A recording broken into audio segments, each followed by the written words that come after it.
ay u yeedheen wasiirada golaha wasiirada xubno ka mid ah oo ay ku soo jawaabeen inaanay imanayn iyagoo ka go'aan haysta madaxweyne haddii maxay ahayd aad golaha baarlamaanka maamuusaysid golaha baarlamaanka maamuuskiisu waa inaad sharcigiisa iyo haybadiisa ilaalisid waa inaad isla xisaabtanka uu waddanka ugu jiro kaalinta ugu jiro ay la xisaabtamaan xukuumaddaada iyo wasiiradaada waa intaa lagu tixgeliyo waa intaa lagu ixtiraamo laakiin in qado loogu yeedho waxaan u malaynayaa inaanay maamuusna ahayn sharaf badanna aanay ku jirin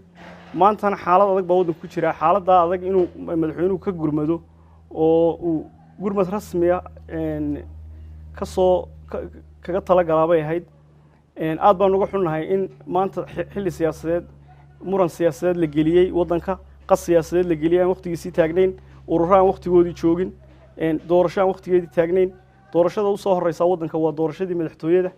oo 13 November dhacaysa doorasho ka soo horreysa iyo wixii kale ee lagu meeraystaaba waa waqti lumin waana waxaan danino ahayn maanta waxa qaranka kaliya uu baahan yahay waxa weeyaan waa gurmad abaaraha laga galo dadkeena haraadan iyo dad iyo xoolaba ay haraadan yihiin oo gurmad loo fidiyo biyaha qaaliyoobay ee magaalooyinkii inoogu soo galay ee Hargeysa booyadihii istaageen ee Hargeysa ay biyo la'aantu sababayso meel ka fog cid joogtana waad qiyaasi kartaan marka aad baan uga xumahay aad baana taa uga digaynaa in xilli siyaasad qas waddanka la geliyo